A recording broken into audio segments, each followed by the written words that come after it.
Hi, I'm Mahi, and my life changed forever when I discovered a secret my family had kept hidden from me. It was something I never saw coming, something that turned my whole world upside down. I was 15 years old, living with my parents, Rohan and Ragini. I was their only child, and we moved around a lot because of Rohan's job. He was a manager for a chain of home improvement stores, and every few months, we packed up and moved to a new city. When I was younger, I thought it was fun, an adventure, even. But as I grew older, the constant moving made me feel isolated. Making friends was pointless when I knew I'd have to leave them behind. When we moved to Jaipur, things finally felt different. On my first day of school there, I met Arav. He was kind, funny, and incredibly charming. I never imagined someone like him would notice me, but he did. Arav became my first real friend in the new city, and soon, we started dating. For the first time, I felt like I had something special, something I didn't want to lose. But just as I was settling in, Rohan dropped a bombshell during dinner one night. "We're moving again," he said. "Pack your things. We leave next week." I couldn't believe it. "No," I yelled, slamming my fork down. "I'm not going. You can't keep doing this to me." "Mahi, you don't have a choice," Rohan replied firmly. "We're leaving, and that's final."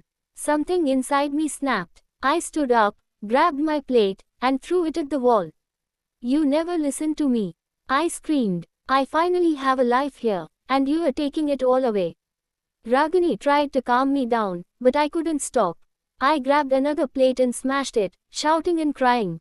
In the chaos, Ragini accidentally cut her hand on a piece of broken glass. Blood was everywhere. Horrified, I froze. I never meant for her to get hurt. Before I could apologize, I saw flashing blue lights outside. The neighbors had called the police. 2 officers entered the house, and I panicked, trying to explain. "It was all my fault," I said. "I got angry and lost control. I'm sorry." The officers seemed to accept my apology and prepared to leave.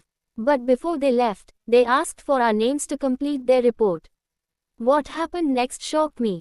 Rohan gave them fake names, not just for himself, but for Ragini and me too. I stood there, stunned. Why would he lie to the police? After the officers left, Rohan turned to me. "Pack your bags," he said coldly. "We're leaving tonight." I tried to ask why, but he just shushed me. Tears streaming down my face, I went to my room and called Arav. I tried to explain everything, but I was crying so hard that I doubt he understood me. We drove through the night to a new town. Rohan said we'd be staying in a rundown motel until our new apartment was ready. I couldn't handle being around my parents, so I stormed out for a walk.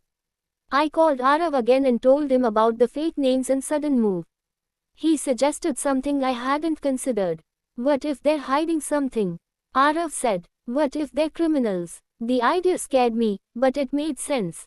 The constant moving, the fake names, it all pointed to something shady. Arav encouraged me to go to the police and report what had happened. The next morning, I went to the local police station and told them everything. The officer at the desk didn't seem to believe me, but I begged him to investigate. He reluctantly agreed to look into it. When I returned to the motel, Rohan was furious. "You can't just wander off like that," he yelled, sending me to my room. Later that night, Arav sent me a message. It was a photo of an old newspaper article showing a grainy CCTV image of a man robbing a grocery store. The man looked a lot like Rohan. The next few days were strange. Rohan and Ragini tried hard to make me like our new place. They let me decorate my room, gave me money for clothes, and even bought me a new phone. But I couldn't stop thinking about the article and the fake names. 2 weeks later, I was called to the principal's office at school. Waiting for me were the 2 police officers from our old town. They told me they had investigated my claims and needed to speak with me. They asked for Rohan and Ragini's real names, and I told them. Then they showed me an old black and white photograph of Rohan and Ragini, taken years ago. "Are these your parents?" they asked. I nodded, confused. That's when they told me the truth. 16 years ago, 2 baby girls were born in the same hospital on the same day, and both had the same surname. Somehow, the hospital staff accidentally swapped the babies. No one realized the mistake until one of the girls, at the age of 5, had a medical emergency. A blood test revealed she wasn't biologically related to her parents. The police tracked down the other family and informed them of the mistake. But instead of cooperating, one set of parents panicked and fled with the child they had been raising. That child was me. I couldn't believe it. My parents weren't my biological parents. The officers showed me more evidence, including a plea from my biological parents in an old newspaper, begging Rohan and Ragini to come forward. When I confronted Rohan, he didn't deny it. He showed me the newspaper article and admitted that they had run away because they couldn't bear to lose me. I was furious. How could they lie to me for so many years? Why had they made my childhood so unstable with all the moving? In anger, I asked the police to take me away. I was placed in foster care near Arav, which felt like a relief at first. But foster care wasn't easy. The house was noisy, and I missed having my own space.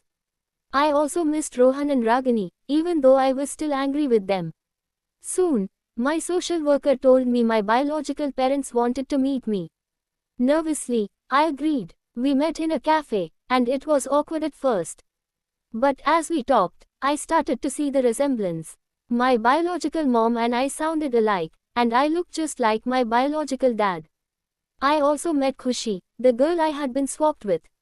She looked exactly like Rohan and Ragini. We messaged each other often, trying to make sense of the situation. That was 5 years ago. Today, I've forgiven Rohan and Ragini. I understand that they were scared of losing me. I stay in touch with them and my biological parents, balancing both worlds. Family isn't just about blood, it's about love. And I'm lucky to have two families who care for me.